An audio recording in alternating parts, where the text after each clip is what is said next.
వివరిస్తుంది. మీ పెట్టుబడులకు ఏబిఎన్ ఆంధ్రజ్యోతి ఎటువంటి బాధ్యత వహించదు.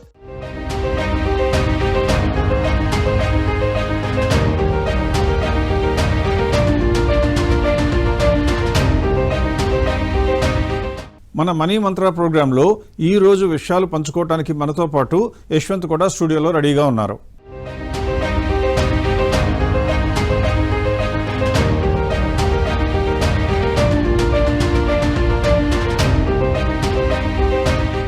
వెల్కమ్ టు మనీ మంత్ర. ప్రతి ఆదివారం కుటుంబ సభ్యులతో ఎంతో సరదాగా కాలక్షేపం చేద్దాం అనుకుంటున్న మీకు రాబోయే ఫ్యూచర్ గురించి ఒకసారి చెప్తూ, ఆ ఫ్యూచర్ చాలా మధురంగా ఉండాలి అంటే ఫైనాన్షియల్గా సేఫ్టీ ఉండాలి. ఆ సేఫ్టీ ఉండాలి అంటే చిన్న చిన్న జాగ్రత్తలు తీసుకుంటే కూడా మన కుటుంబం ఆర్థికంగా ఎటువంటి ఒడిదుడుకులకు లోనవ్వకుండా ఉంటుంది అని నిరూపించడానికి వీలుగా ఈ కార్యక్రమం చేపట్టడం జరిగింది. పోయిన వారం ప్రసారం చేసిన కార్యక్రమానికి మీ వద్ద నుండి వచ్చినటువంటి అపూర్వ ఆదరణ చూసిన తర్వాత మా యొక్క ఉత్సాహం కూడా రెట్టింపైంది. ఇప్పుడు డైరెక్ట్గా టాపిక్లోకి వెళ్ళిపోదాం. ఎవరైనా సరే లాస్ట్ టైం కనుక మన ప్రోగ్రాం చూసి ఉన్నట్లయితే మీ అందరికీ ఈపాటికే ఒక విషయం అర్థమై ఉంటుంది. అదేమిటి అంటే మన వద్ద ఉన్నటువంటి సేవింగ్స్ మీద ఒక 1-2% కనుక ఎక్కువ కనుక సంపాదించగలిగినట్లయితే లాంగ్ టర్మ్లో అది చాలా పెద్ద మొత్తంగా చేరుతుందని, దాని మూలంగా ఫైనాన్షియల్ సెక్యూరిటీ వస్తుందని తెలిసి ఉంటుంది. ఇక్కడ ఈరోజు ప్రోగ్రాం చూసే వాళ్ళకి ఒక స్టాటిస్టిక్ తప్పకుండా చెప్పాలి.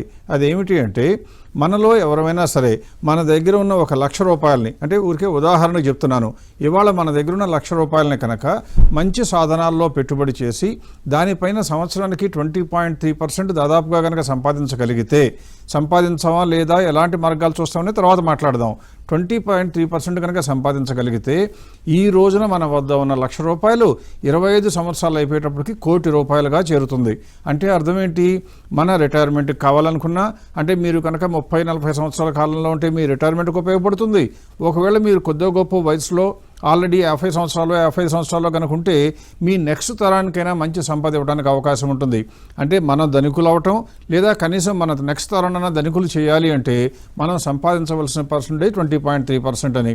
ఈ కార్యక్రమంలో రాబోయేటువంటి ఎపిసోడ్లో ఖచ్చితంగా మేము చర్చించబోయే అంశాలు అలా రావడానికి ఏమేమి అవకాశాలు ఉన్నాయి, ఆ అవకాశాలు మీ ముందుకు తీసుకురావడానికి మా వంతు ప్రయత్నం చేస్తూ ఉంటాం. అందువల్ల మీరందరూ కూడా ఖచ్చితంగా ఆర్థికంగా స్వతంత్రం అవడానికి అవకాశం ఉంటుంది. ఈ రోజున మనం టాపిక్లోకి వెళ్ళబోయే ముందు కొన్ని విషయాలు మీతో చర్చించాలి. అదేమిటంటే ఎప్పుడైనా సరే యంగ్స్టర్స్కి కనుక ఉద్యోగాలు వచ్చినట్లయితే వాళ్ళకి ఎన్నో సరదాలు చదువుకునేటప్పుడు కోల్పోయి ఉంటారు. కాబట్టి సంపాదన రాగానే వారందరూ కూడా సరదాల వైపు దృష్టి పెట్టి, ఒకవేళ వారి ఇంట్లో ఉన్నటువంటి పెద్దలు సలహా ఇచ్చినా కూడా, కొద్దిగా సేవ్ చేసుకోండి నాన్న అని చెప్పినా కూడా, వారు ఒక 4-5 సంవత్సరాలు ఎంజాయ్ చేయనివ్వండి డాడీ, తర్వాత సేవ్ చేస్తామని చెప్తూ ఉంటారు. అయితే ఆ పోయే సమయం యొక్క వాల్యూ ఎంత అనేది ఎవ్వరికీ అర్థం కాదు. దురదృష్టవశాత్తు మన దేశంలో ఉన్నటువంటి ఎక్కువ మంది పేరెంట్స్ కూడా సోదాహరణంగా వారి యొక్క పిల్లలకి ఎందుకు ఎర్లీగా సేవ్ చేస్తే ఎంత భయంకరమైన లాభాలు ఉంటాయో చెప్పేటువంటి అవకాశం కూడా ఉండదు.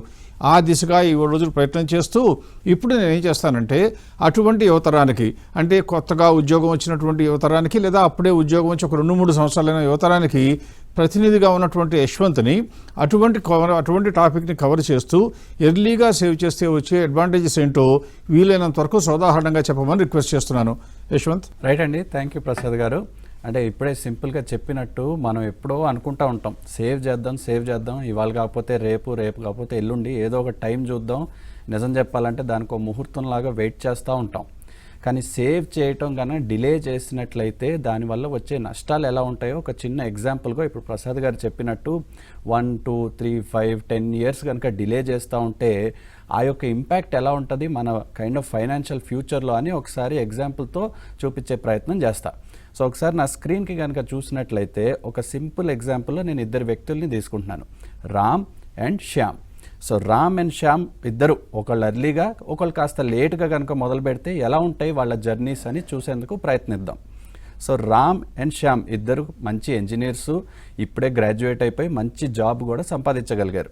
అరౌండ్ 50,000 పర్ మంత్, అంటే take home salary around 50,000 per month ఇద్దరికి వచ్చిందని అనుకుందాం జస్ట్ ఉదాహరణకి. రామ్ ఇప్పుడు ప్రసాద్ గారు చెప్పినట్టు కొంచెం బుద్ధిమంతుడు, చుట్టుపక్కల పేరెంట్స్ మాట వినడమో లేకపోతే ఫ్రెండ్స్ మాటలు వినడమో లేకపోతే వాళ్ళ శ్రేయోభిలాష్ మాట వినడం కానీ 10,000 రూపీస్ పర్ మంత్ సేవ్ చేయడానికి కైండ్ ఆఫ్ డెడికేషన్ వరకు పెట్టుకోగలిగాడు. అంటే 10,000 రూపీస్ పర్ మంత్ నేను సేవ్ చేస్తాను, దాన్ని ఇన్వెస్ట్ చేస్తాను, మిగిలిన 40,000 రూపీస్లో నా ఎక్స్పెన్సెస్ని చూసుకుంటాను అని అన్నాడు. సో 10,000 పర్ మంత్ ఎమ్మటే జాబ్ స్టార్ట్ అయిన ఫస్ట్ డే నుంచే మొదలుపెట్టే ప్రయత్నం చేస్తూ ఉంటాడు రామ్.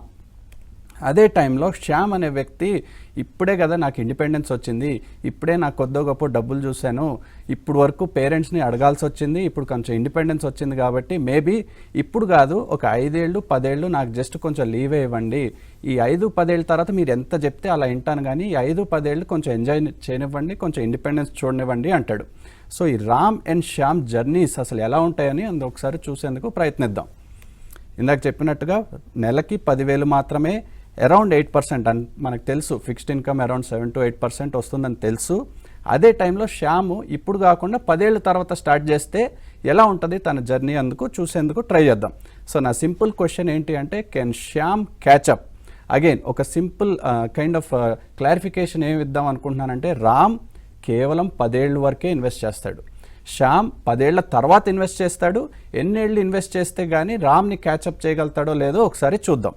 సో ఎక్సెల్ షీట్లో కనుక చూసినట్లయితే 10,000 రూపీస్తో మొదలుపెట్టిన రామ్ 8% రిటర్న్, అంటే మనకు తెలుసు ఫిక్స్డ్ ఇన్కమ్ అరౌండ్ 7 to 8% ఎలాగూ వస్తుంది, 7 to 8% రిటర్న్ వస్తూ ఉంటే 10 ఏళ్ల వరకే ఇన్వెస్ట్ చేసి శ్యామ్ ఏమో 10 ఏళ్ల తర్వాత నుంచి మొదలు పెడితే ఎన్నేళ్లలో క్యాచప్ చేయగలుగుతున్నాడో చూద్దామని చూస్తే he's never able to catch up. అంటే జస్ట్ అది అర్థం చేసుకోవడానికి ప్రయత్నించండి. అంటే 10 ఏళ్ళు మాత్రమే ఇన్వెస్ట్ చేసి కాస్త సేవ్ చేసి కొద్దో గొప్ప సర్ప్లస్ క్రియేట్ చేసుకున్న రామ్ని శ్యామ్ ఎప్పటికీ క్యాచప్ చేయలేకపోతున్నాడు. అంటే 70 ఏళ్ళు ఇన్వెస్ట్ చేసిన 10 ఏళ్ల తర్వాత he's not able to catch up to Ram. ఇప్పుడు 10 ఏళ్ళు కాదు కదా, ఇది కొంచెం మరీ అన్రియలిస్టిక్గా ఉంది, మేబీ నేను కొంచెం ముందు జాగ్రత్తలు తీసుకోవాలని తను కనుక నిర్ణయం తీసుకుని ఒక 5 ఏళ్ళు కనుక చేద్దాం అనుకుంటే ఎన్ని రోజులు పడుతుందని చూస్తే 17 years పడుతుంది. అంటే 17 సంవత్సరాలు పడుతుంది శ్యామ్కి టు క్యాచప్ టు రామ్. కానీ రామ్ ఏమో వెరీ మీగర్, వెరీ నార్మల్గా 8% అనుకుంటున్నాం. మనం రాబోయే ఎపిసోడ్స్లో కూడా చూస్తూ ఉంటాం, ఫిక్స్డ్ ఇన్కమ్లో 10%, అలాగే 12 to 13% సంపాదించడం ఎంత తేలిక, ఎంత సేఫ్ అని చూస్తూ ఉంటాం. సో అదే కనుక ఈయన 8% బదులుగా 10% కనుక సంపాదించినట్లయితే అదే టైం 24 years పడుతుంది. అగైన్ ముందు చెప్పినట్టుగా 5 ఏళ్ల తర్వాత మొదలుపెట్టినా కూడా 24 ఏళ్ళు ఇన్వెస్ట్ చేయాల్సి వస్తుంది. ఒక పక్క ఈయనేమో 10 years చేసి ఆ తర్వాత తన లైఫ్ని ఎంజాయ్ చేసుకుంటూ he's able to lead a happy and peaceful life. ఈ 10% కాకుండా ఇంకా లాస్ట్ ఎగ్జాంపుల్ ఏం చూద్దామంటే 12 to 13%, ఎందుకంటే 13% కూడా ఎలా సంపాదించవచ్చో కవర్ చేసే ప్రయత్నం మనం చేస్తాం ఈ షోలో. సో 13% ఎలా వస్తుంది, ఫిక్స్డ్ ఇన్కమ్లో చూసినా కూడా he's not able to catch up, తను ఎప్పటికీ సంపాదించలేకపోతున్నాడు. సో దీన్ని బట్టి మనకు అర్థం కావాల్సింది ఏంటంటే, నిజం చెప్పాలంటే ఎవరైనా వచ్చి సేవింగ్స్ చేయడానికి ఎప్పుడు రైట్ టైం అంటే, మీరు కరెక్ట్ ఆన్సర్ ఎప్పుడు ఇవ్వాలంటే ఇవాళ కాదు కదా, నిన్నే మొదలుపెట్టి ఉండాలి. నేను అది నిన్న కనుక మొదలుపెట్టి ఉండకపోతే అట్లీస్ట్ ఇవాళన్న మొదలు పెట్టాలి. మార్కెట్ పడింది పెరిగిద్ది, కొన్ని రోజులైక చేద్దాం, లేకపోతే ఒక ట్రిప్ తీసుకుందాం ఆ తర్వాత చేద్దాం, లేకపోతే ఏదైనా కొంచెం పెద్ద మొత్తం వస్తే దాంట్లో నుంచి కొంచెం తీసి మొదలు పెడదాం, ఇలాంటి కైండ్ ఆఫ్ అప్రిహెన్షన్స్ పెట్టుకున్నట్లయితే మనకి మనమే నష్టం చేసుకున్నట్టు కానీ ఎవ్వరికీ మనం లాభం చేయట్లేదు. So this is a clear example of why starting early is very very very important. ఇద్దరి మధ్యన కేవలం 5 సంవత్సరాలు ఆలస్యంగా మొదలు పెడితే, అంటే రామ్ ఇవాళ మొదలు పెడితే 2024లో మొదలుపెట్టి 2034కి మొత్తం బంద్ చేసే దుకాణం కంప్లీట్గా ఎంజాయ్ చేస్తున్న రామ్ని రీచ్ అవ్వడానికి శ్యామ్ కేవలం 5 సంవత్సరాల తర్వాత మొదలు పెడితే ఎంత జీవితాంతం సేవ్ చేసుకుంటా, అంటే రామ్ సేవ్ చేసిన 10,000 సేవ్ చేస్తాడు అతను కూడా. కానీ రాము 10 సంవత్సరాలు సేవ్ చేస్తే అతను 50 సంవత్సరాలు సేవ్ చేసినా కూడా రాము యొక్క కార్పస్ అందుకోలేకపోతున్నాడు. అంటే మనకి ఏమర్థం కావాలి, ఎట్టి పరిస్థితుల్లో కూడా ఎర్లీగా స్టార్ట్ చేసిన వాళ్ళకి వచ్చినటువంటి అడ్వాంటేజీ లేట్గా స్టార్ట్ చేసిన వాళ్ళకి రానే రాదు. అది ఫిక్స్డ్ ఇన్కమ్ ఇన్వెస్ట్మెంట్స్లో. ఇప్పుడు ఇంతకుముందు యశ్వంత్ చెప్పినట్లుగానే ఫిక్స్డ్ ఇన్కమ్లో 13% ఎక్కడొస్తుంది సార్ అంటే, మీరు చేయవలసిందల్లా ఈ ప్రోగ్రాం క్రమం తప్పకుండా ప్రతి ఆదివారం ఉదయం 10:30కి ఏబిఎన్లో ప్రసారం అవుతుంది కాబట్టి మిస్ కాకుండా ఈ ప్రసారం మీద దృష్టి పెట్టడం, మీకు వీలైనంత ఒత్తిడి చేసి మీ పిల్లలను కూడా కనీసం ఈ ఒక్క అరగంట అయినా మీకోసం వారి ఫ్యూచర్ కోసం ప్రోగ్రాం చూడమని చెప్పడం. అలా గనక చూసినట్లయితే పిల్లల్లో వారంతటా వారికే తెలివితేటలు వస్తాయి. రేపు మిమ్మల్ని ఇబ్బంది పెట్టకుండా సేవ్ చేయటం వెంటనే మొదలు పెట్టడం కూడా జరుగుతుంది. వారి భవిష్యత్తుకి వారే బంగారు బాటలు వేసుకున్నట్టు కూడా అవుతుంది. ఇది సేవింగ్స్ యొక్క ప్రధానమైన ఉద్దేశం గురించి చెప్పాలంటే. ఇకపోతే కొన్ని విషయాలు చెప్పాలి అంటే ఎప్పుడైనా సరే ఒక ప్రోగ్రామ్ కండక్ట్ చేసినప్పుడు మేము ఈ ప్రోగ్రామ్ గురించి ఆలోచించినప్పుడు నిర్వచనం చేద్దాం అనుకున్నప్పుడు కొన్ని ఆలోచనలు వచ్చాయి మాకు. ప్రతిరోజు ప్రతి వారంలోనూ ఎలిమెంటరీ కాన్సెప్ట్స్ చేద్దామా, లేక దాంతోపాటు ఆల్రెడీ పరిణితి చెందిన ఇన్వెస్టర్లు, సీజన్డ్ ఇన్వెస్టర్లు కూడా ఉంటారు కాబట్టి వారికి కూడా ఏదన్నా మ్యాటర్ ఇస్తే బాగుంటుందని ఆలోచిస్తే మాకు తట్టిన ఆలోచన ఏంటంటే వీలైనంత వరకు, ప్రతిసారి కాకపోయినా వీలైనంత వరకు ప్రతి ప్రోగ్రాంలో కూడా సగం సమయమేమో ఇలా కాన్సెప్ట్స్ గురించి చెప్తూ, అంటే మీలో యంగ్స్టర్స్కి ఆసక్తిని చెలరేగేట్టుగానే ఆసక్తి కలిగేట్టుగా ప్రయత్నం చేయటం, మిగిలిన సమయం మాత్రం సీజన్డ్ ఇన్వెస్టర్స్కి కానీ లేదా ఆల్రెడీ ఎగ్జిస్టింగ్ ఇన్వెస్టర్స్కి కానీ వారు ఎంతవరకు దృష్టి పెట్టని కాన్సెప్ట్స్ పైన కూడా దృష్టి పెట్టి వారికి కూడా కొత్త విషయాలు తెలిపే ప్రయత్నం చేయబోతున్నాం. ఆ దిశగా ఈరోజు చేయబోయే ప్రయత్నం ఏంటంటే మనలో అందరికీ కూడా, అంటే ఇన్వెస్ట్ చేసిన ప్రతి ఒక్కళ్ళకి ఈక్విటీస్లో కనుక ఇన్వెస్ట్ చేసి ఉన్నట్లయితే ఈపీఎస్ అనేది చాలా సుపరిచితమైనటువంటి టర్మ్. అంటే ఈ ఎర్నింగ్స్ పర్ షేర్, ఒక్కొక్క షేర్కి వచ్చిన లాభం ఎంత, అది మనకి చేతుల్లోకి క్యాష్లోకి రాకపోవచ్చు. మనం కొన్న కంపెనీలో ఆ కంపెనీలో ఎన్ని వాటాలు ఉన్నా కానీ 1 కోటి వాటాలు ఉంటే ఆ కంపెనీ కనుక 5 కోట్లు ప్రాఫిట్ వచ్చిందనుకోండి, ఆ యొక్క కంపెనీ ప్రాఫిట్ ఎంత అంటే ఏం చెప్తాం, 5 కోట్లు అంటాం. ఎర్నింగ్స్ పర్ షేర్, 1 కోటి షేర్లు ఉంటే 5 కోట్లు వచ్చింది కాబట్టి ఎంత అంటే 5 రూపాయలు అనేది చెప్తారు. అలా ఎర్నింగ్స్ పర్ షేర్ అని చెప్తూ ఉంటాం. కాకపోతే మీరు గమనించవలసింది ఏంటంటే ప్రతి కంపెనీ కూడా, భారతదేశంలో ఉన్న ప్రతి కంపెనీ కూడా లిస్ట్ కనుక అయ్యి ఉంటే స్టాక్ ఎక్స్చేంజ్లో విధిగా ప్రతి 3 నెలలకి తమ రిజల్ట్స్ని డిక్లేర్ చేస్తూ రావాలి. అలా డిక్లేర్ చేస్తూ వస్తున్నట్లయితే ప్రతి 3 నెలలకి రిజల్ట్స్ డిక్లేర్ చేస్తారు కానీ సంవత్సరం మొత్తానికి డిక్లేర్ చేయరు. యూజువల్గా ఎర్నింగ్స్ పర్ షేర్ అంటే చెప్పేది ఎక్కువ సార్లు ప్రజల్లో నానుడిలో ఉన్నది ఏంటంటే సంవత్సరానికి 12 నెలలకి కలిపి చెప్తూ ఉంటారు. కాబట్టి ఇవాళ నేను ఏం చేస్తానంటే యశ్వంత్ని ఒక చిన్న రిక్వెస్ట్ చేస్తున్నాను. ఏమని, ఈ ఎర్నింగ్స్ పర్ షేర్ అనే కాన్సెప్ట్ మీద కాన్సన్ట్రేట్ చేస్తూ దాని గురించి కొన్ని వివరాలు కనుక అందజేసినట్లయితే మీలో ఇన్వెస్టర్లు అయినా కూడా మీరు ఎలా చూడాలి అంటే, ఫర్ ఎగ్జాంపుల్ ఇవాళ జూలై వచ్చేసింది అనుకోండి, జూలై 2024లో ఉంటే మీరు మార్చి సంవత్సరంలో ఎండైన సంవత్సరానికి ఈపీఎస్ చూడాలా, లేక వేరొక ఏదైనా పీరియడ్ చూడాలని దానికి వివరాలు సమర్పిస్తూ కొద్దిగా చిన్న ప్రజెంటేషన్ చేయమని చెప్తున్నాను. Yashwant, you can explain EPS. Right అండి. అంటే ఎగ్జాక్ట్గా మీరు చెప్పినట్టు మనం యాజ్ అ షేర్ హోల్డర్ మనకి కంపెనీ సంపాదించిన లాభం, అంటే అది స్టాక్ ప్రైస్ రూపంలో లేకపోతే క్యాష్ రూపంలో కాదు, కానీ కంపెనీ సంపాదించగలిగిన లాభమే ఎర్నింగ్స్ పర్ షేర్. సో నేను ఇది కూడా సింపుల్ క్యాలిక్యులేషన్స్ కొంచెం ఈజీగా చేయడానికి ఒక సింపుల్ ప్రెజెంటేషన్ కాకపోయినా బేసిక్ క్యాలిక్యులేషన్స్ చూపేందుకు ఒకసారి ప్రయత్నిస్తా. సో అదే నా స్క్రీన్ ఒకసారి చూద్దాం.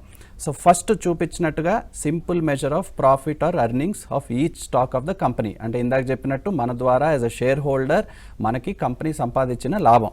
అది ఎలా లెక్క వేయాలంటే ఇందాక ప్రసాద్ గారు చెప్పినట్టు ఒక పలానా కంపెనీ ఏకి 10 లక్షల నెట్ ఇన్కమ్ వచ్చింది అంటే 10 లక్షల నెట్ ఇన్కమ్, ఒక పక్కేమో 20,000 అవుట్ స్టాండింగ్ షేర్స్ ఉన్నాయంటే సింపుల్ డివిజన్ 10 లక్షలు divided by 20,000 equal to 50 rupees is earnings per share for each of the shares of those companies. అలాగే అదే సమయంలో ఏమైనా డివిడెండ్స్ ఉన్నాయంటే ఆ డివిడెండ్స్ కూడా మైనస్ చేసేసి నెట్ ఇన్కమ్లో నుంచి నెట్ ఇన్కమ్ని you have to divide by total number of outstanding shares. ఇప్పుడు ఇందాక ప్రసాద్ గారు చెప్పినట్టుగా ప్రతి కంపెనీ క్వార్టర్లీ రిజల్ట్స్ ఇస్తూ ఉంటుంది. అంటే లిస్టెడ్ కంపెనీ అయినంత వరకు they have to definitely give out these numbers. ఆ నెంబర్స్ ఎలా ఉన్నాయని జస్ట్ ఎగ్జాంపుల్కి ఒక రిలయన్స్ ఇండస్ట్రీస్ యొక్క ఈపీఎస్ ఎలా ఉంది అని ఒకసారి చూపేందుకు ప్రయత్నిస్తున్నాం. సో 2022 మార్చ్ క్వార్టర్, అంటే ఫస్ట్ లాస్ట్ మోస్ట్లో ఉన్నది 2022 మార్చ్ క్వార్టర్కు ఉన్న నెంబర్స్ అరౌండ్ 16.4 ఉంటే, ఆ తర్వాత June quarter 22.31, September quarter 10.22, December quarter 12.38 and so on. So ఇలా డిక్లేర్ చేసుకుంటూ పోతూ ఉంటారు. ఎవ్రీ క్వార్టర్ కంపెనీ వచ్చేసరికి రిజల్ట్స్ డిక్లేర్ చేస్తూ పోతారు. సో ఇందాక ప్రసాద్ గారు అన్నారు, అంటే కొంతమంది ఏమో ఈ ఫైనాన్షియల్ ఇయర్ వైజ్ ఈపీఎస్ అంటారు. అంటే ఆ ఫైనాన్షియల్ ఇయర్లో ఉన్న క్వార్టర్స్లో అన్ని కూడేస్తే ఎంత వచ్చిందో EPS, that is a financial year EPS.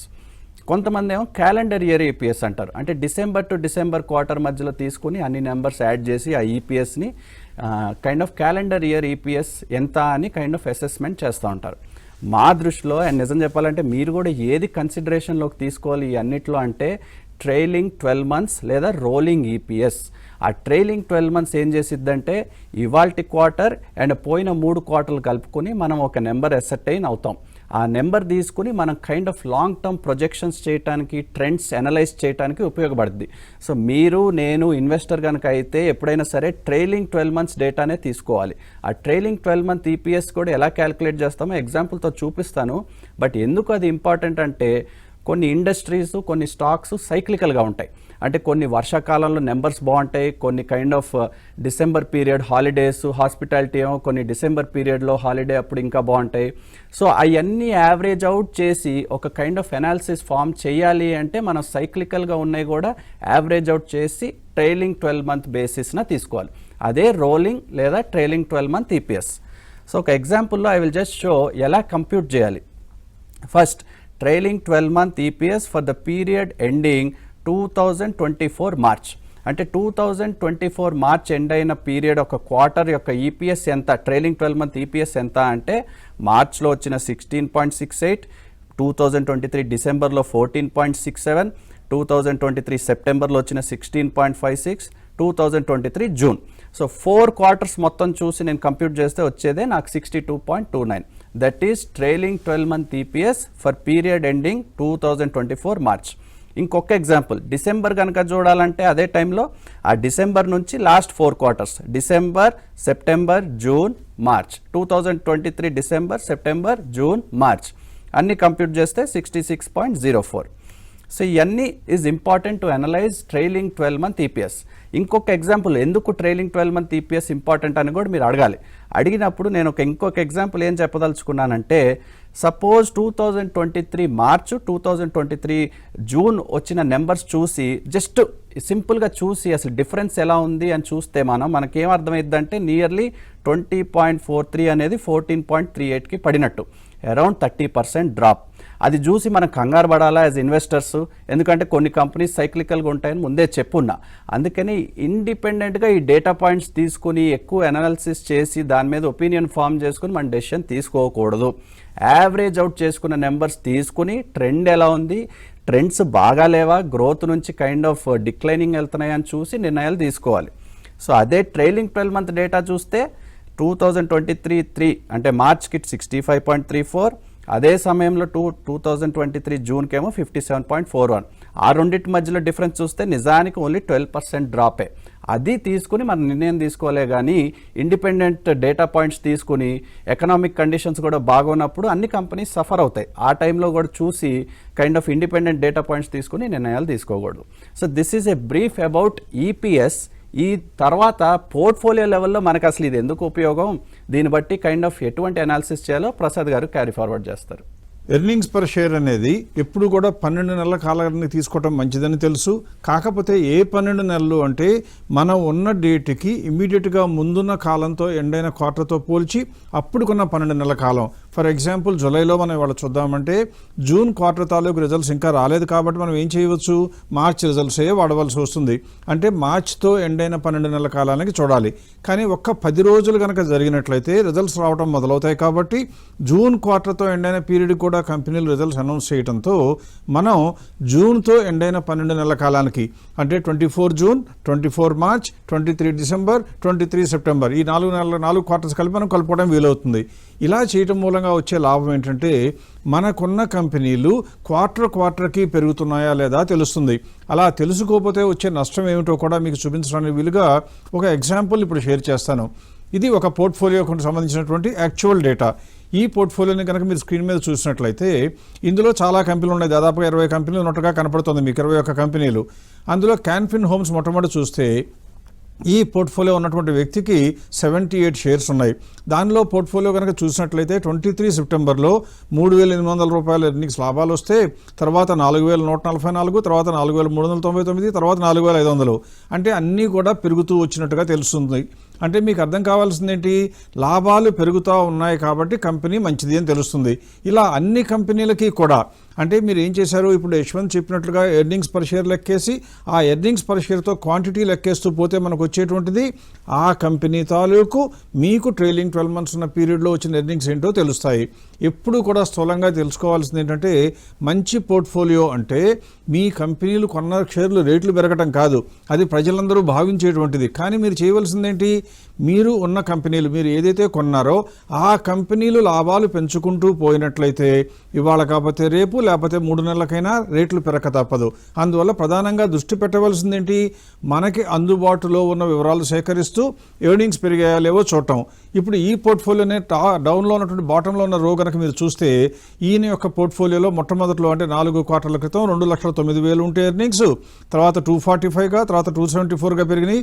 ఇప్పుడు లేటెస్ట్ క్వార్టర్ జూలై ఇంకా జూన్ రిజల్ట్స్ రాలేదు కాబట్టి అక్కడ ఉన్నా కానీ 3 క్వార్టర్లుగా పెరుగుతూ వచ్చినట్టు తెలుస్తుంది. అంటే మనకి ఏమర్థమైంది ఇక్కడ, ఏ పోర్ట్ఫోలియో అయితే ఎర్నింగ్స్ పెరుగుతూ ఉంటాయో ఆ పోర్ట్ఫోలియోలో ఆటోమేటిక్గా లాభాలు వచ్చి పడతాయి. అంతేకాని ఈ లాభాలు ఎట్లున్నా మాకు సంబంధం లేదు, రేట్లు బట్టే ట్రేడింగ్ చేస్తాను అంటే మీకు వచ్చేటువంటి నష్టాలే. కానీ మార్కెట్లో ట్రెండ్ బాగున్నప్పుడు అందరికీ లాభాలు వస్తాయి, మీకు వస్తాయి. కానీ మార్కెట్లో ట్రెండ్ బాగాలేనప్పుడు విమానం మొత్తం మోగిపోతుంది, ఖచ్చితంగా నష్టాలు వస్తాయి. అందువల్ల మీరు ఏం చేయాలి, మీ యొక్క ఎర్నింగ్స్ పెరిగేట్లుగా చూసుకోవాలి. ఇది ఎలా చేస్తాము అంటే మీలో చాలామందికి ఆ సందేహం రావచ్చు. ఎలా చేస్తాము అంటే, ఒకటి మీకు మీరు ప్రయత్నిస్తే వస్తుంది, లేదా మీరు ఏం చేయొచ్చు, ఉన్న పోర్ట్ఫోలియోని కనుక ఇప్పుడు స్క్రీన్ మీద మధ్యలో మేము ప్రోగ్రామ్ చేసేటప్పుడు కనపడుతున్న ఫోన్ నెంబర్కి వాట్సాప్కి కానీ లేదా ఈమెయిల్కి కానీ మీ పోర్ట్ఫోలియో మొత్తాన్ని పంపించగలిగితే మీ పోర్ట్ఫోలియోలో ఎర్నింగ్స్ ఎలా ఉన్నాయో, అందులో ఏ ఏ కంపెనీలు బాలేవో చెప్పడం జరుగుతుంది. ఇక్కడ ఈరోజు ఎపిసోడ్లో మరీ వివరాల్లోకి పూర్తిగా వెళ్లకుండా నేను ఏం చేస్తున్నానంటే, మీకు స్క్రీన్ మీద ఇందాక కనపడినటువంటి ఒక కాలంలో టార్గెట్ ప్రైస్ అని కనపడింది, దాని గురించి ప్రస్తుతానికి చర్చించడం లేదు. కానీ ఖచ్చితంగా చర్చించవలసింది ఏంటో తెలుసా, ఇప్పుడు మీకు స్క్రీన్ మీద కనపడేటువంటి ఇంకొక టేబుల్, ఇక్కడ క్రింద మీకు కనపడుతున్న టేబుల్లో చూసినట్లయితే ఫస్ట్ రో ఏమో పోర్ట్ఫోలియో ఎర్నింగ్స్ అని కనపడింది, అందులో మనకు కనపడిన ఎర్నింగ్సే కనపడుతున్నాయి. పోర్ట్ఫోలియో వాల్యూ చూస్తే ఆ యొక్క స్టాక్స్ 21 స్టాక్స్ కలిపి పోర్ట్ఫోలియో వాల్యూ ఎంత ఉండిందో కనపడుతుంది, పోర్ట్ఫోలియో పీ రేషియో కూడా ఎంత ఉందో కనపడుతుంది. సరైన పోర్ట్ఫోలియో కనుక మీ దగ్గర ఉన్నట్లయితే ఎప్పుడూ కూడా పోర్ట్ఫోలియో పీ రేషియో అనేది ఇండెక్స్కి సమానంగా లేదా ఇండెక్స్ కన్నా తక్కువగా ఉంటే మీకు మంచిది. అంటే ఫస్ట్ చేయవలసింది ఏంటి, మన స్టాకులన్నీ కూడా మంచివై ఉండాలి, ఎర్నింగ్స్ పెంచుకుంటూ ఉండాలి. రెండవది, మన పోర్ట్ఫోలియో పీ రేషియో ఇండెక్స్ కన్నా విపరీతంగా పైన ఉండకూడదు. ఈ పోర్ట్ఫోలియోలో చూసినట్లయితే ఇప్పుడు 23.63, ఇండెక్స్ చూస్తే 23 ఉన్నది అని తెలుస్తుంది. అంటే అర్థమేంటి, ఇండెక్స్ మొత్తానికి కలిపి ఎంత వాల్యూ చెల్లిస్తుందో మార్కెట్, మన పోర్ట్ఫోలియో కూడా అదే రేంజ్లో ఉంది. కానీ ఇండెక్స్కి భిన్నంగా మన దగ్గర ఓన్లీ మంచి స్టాక్సే ఉన్నాయి కాబట్టి మన పోర్ట్ఫోలియో పెరగడానికి అవకాశం ఎక్కువ ఉంటుంది అని తెలుస్తుంది. అందువల్ల రాబోయే రోజుల్లో ఇటువంటి అంశాలే కాకుండా ఎన్నో అంశాల మీద, అంటే పోర్ట్ఫోలియో కూర్పు చేసేటప్పుడు ఏం చేయాలి, కూర్పు చేసిన తరువాత మనం ఎప్పుడెప్పుడు జాగ్రత్త పడాలి, ఎప్పుడైనా కనుక మనం కొన్న కంపెనీలో ఎర్నింగ్స్ డ్రాప్ అయిపోతున్నాయని తెలిస్తే ఏమాత్రం సంశయం లేకుండా అమ్మివేయగలగాలి. అలా కాకుండా ఇంకా ఏ సందర్భాల్లో అమ్మాలి అంటే ఇంకా కొన్ని రోజులు వెయిట్ చేస్తే మన ప్రోగ్రాంలో ఖచ్చితంగా చెప్పడానికి వీలవుతుంది. అందువల్ల ఈ కాన్సెప్ట్లు, అంటే ఈ చెప్పే కాన్సెప్ట్ కనుక మీరు జాగ్రత్తగా నేర్చుకున్నట్లయితే లాభాలు రావటం మీ యొక్క ఆటోమేటిక్గా మొదలవుతుంది. మీరు వారి సలహాలు, వీరి సలహాలు, మా ఛానల్, ఇంకో ఛానల్ ఏమీ చూడక్కర్లా, మీరు జాగ్రత్త పడితే చాలు. ఆ జాగ్రత్త నేర్పడం మాత్రమే మా యొక్క జయం. వచ్చే వారం మనీ మంత్ర ప్రోగ్రాంలో ఒక్క ఎర్నింగ్సే కాకుండా ఇంకా మీరు నేర్చుకోవాల్సిన అంశాలు ఏమిటి, ఆ అంశాలు నేర్చుకుంటే మీకు ఎంత లాభాలు వస్తాయో కూడా ఉదాహరణలతో సహా చెప్పే ప్రయత్నం చేయబోతున్నాం. కాబట్టి వచ్చే ఆదివారం 10:30కి ఖచ్చితంగా ఏబిఎన్ ప్రోగ్రాం చూడండి. అందులో ఈ ప్రోగ్రాం ద్వారా నేర్చుకున్న విషయాలు మీరు